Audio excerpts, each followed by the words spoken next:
नमस्कार, कैसे हैं आप लोग। फाइनली आरआरबी ग्रुप डी 2024-25 वाले जो एस्पिरेंट हैं जो अपने रिजल्ट का बेसब्री से इंतजार कर रहे हैं उनके लिए बहुत बड़ी अपडेट है।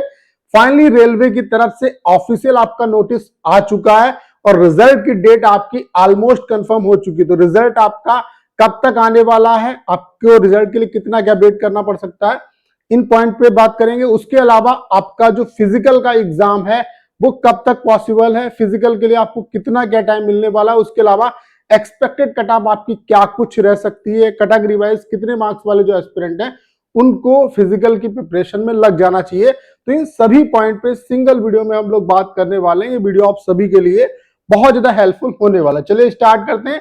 बाकी जो भी एस्पिरेंट रेलवे एनटीपीसी एग्जाम की प्रिपरेशन कर रहे हैं उनसे मैं कहना चाहता हूं कि अपनी टाइपिंग की भी जो प्रिपरेशन है वो साथ साथ स्टार्ट कर दो। हमने आपके लिए कंप्लीट टाइपिंग का सॉफ्टवेयर बना दिया है जिसका इंटरफेस बिल्कुल रेलवे जैसा है। जिस तरीके से रेलवे स्पीड कैलकुलेट करता है एज इट इज ये जो सॉफ्टवेयर है वो स्पीड कैलकुलेट करता है। उसके अलावा यहाँ पे हम आपको 1000 प्लस प्रो टाइपिंग टेस्ट दे रहे हैं जिसमें मैक्सिमम आपके प्रीवियस ईयर टेस्ट है। उसके अलावा आपके लिए फ्री डेमो अवेलेबल है।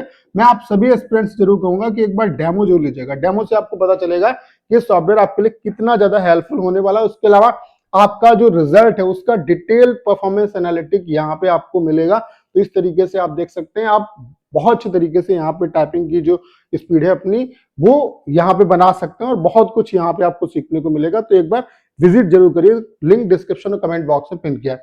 तो जैसा कि आपको पता है कि सीसीए वाले जो एस्पिरेंट है उन्होंने तेलंगाना हाई कोर्ट में कोर्ट केस किया था और उस पर फाइनल जो डिसीजन है वो भी आ चुका है।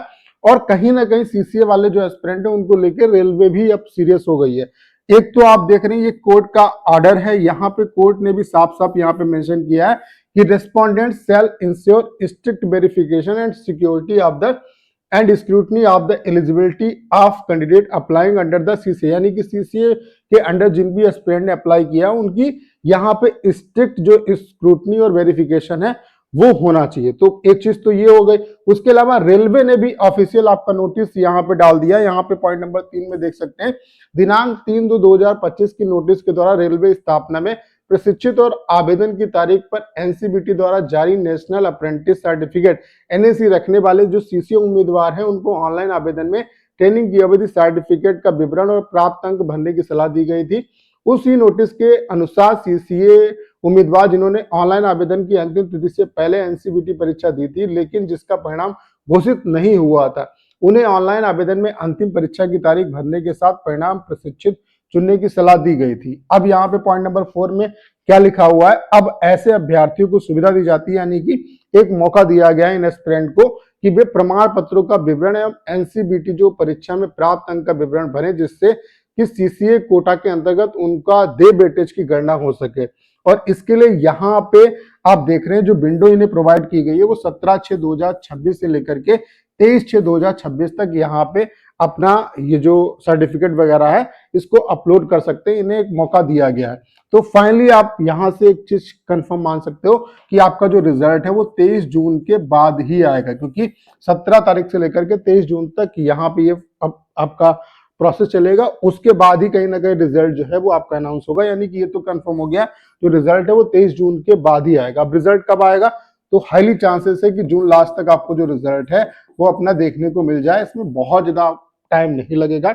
ये चीजें फाइनली जो रेलवे है वो समअप कर रही है और इसके बाद उनको रिजल्ट ही देना है। तो मेरे हिसाब से जून लास्ट तक आपका जो रिजल्ट है वो आ जाना चाहिए। और अगर जून लास्ट तक रिजल्ट आता है तो आप ये मान के चलिए रिजल्ट आने के बाद रेलवे आपको 1 महीने मैक्सिमम अगर टाइम देगी तो 1 महीने देगी। यानी कि अगर जून लास्ट तक रिजल्ट आता है तो आप ये मान के चलो या तो जुलाई लास्ट या आपका अगस्त के फर्स्ट वीक में, आपका अगस्त के फर्स्ट वीक तक जो फिजिकल आपका एग्जाम है वो स्टार्ट हो जाएगा। तो बहुत ज्यादा टाइम नहीं मिलेगा, मैक्स से मैक्स यहाँ पे 1 महीने का टाइम मिल सकता है। तो ये देख सकते हैं रिजल्ट ऑलमोस्ट अब ये कंफर्म हो चुका है कि 23 जून के बाद ही आपका अनाउंस होगा। उसके अलावा कितनी क्या कट ऑफ रह सकती है, तो अगर मॉडरेट शिफ्ट में आपका पेपर था और आपका कैटेगरी वाइज इतना स्कोर बन रहा है, जैसे यूआर से अगर बात करें तो 70 या उससे ऊपर अगर मार्क्स आ रहे हैं तो मेरे हिसाब से आपको फिजिकल की प्रिपरेशन में लग जाना चाहिए। ओबीसी वाले जो एस्पिरेंट है 68 या उससे ऊपर मार्क्स अगर आ रहे हैं तो मेरे हिसाब से आपको फिजिकल की प्रिपरेशन करना चाहिए। ईडब्ल्यूएस वाले 65+, एससी वाले 60+ और एसटी वाले जो हैं वो 55+। ये मैं मॉडरेट शिफ्ट का बता रहा हूँ।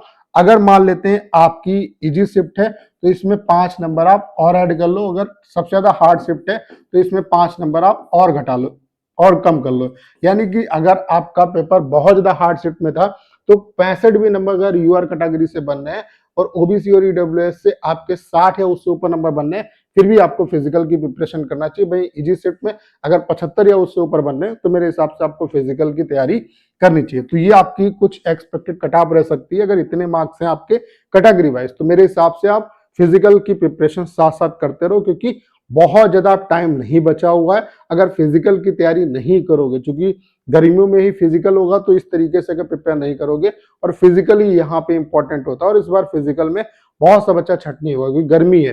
तो कहीं ना कहीं अगर फिजिकल से बाहर हो जाओगे तो फिर सिलेक्शन की आप उम्मीद मत करो। तो फिजिकल की अच्छे तरीके से प्रिपरेशन में लग जाओ, बहुत ज्यादा टाइम रिजल्ट आने में नहीं बचा हुआ। तो उम्मीद करता हूँ सारी जानकारी आप बहुत अच्छे तरीके से समझ पाए होंगे। करना क्या है, इस वीडियो को 10 शेयर करना है। उसके अलावा अगर आप चैनल पर नए हो और आपने अभी तक इसे सब्सक्राइब नहीं किया है तो प्लीज चैनल को सब्सक्राइब करना मत भूलेगा।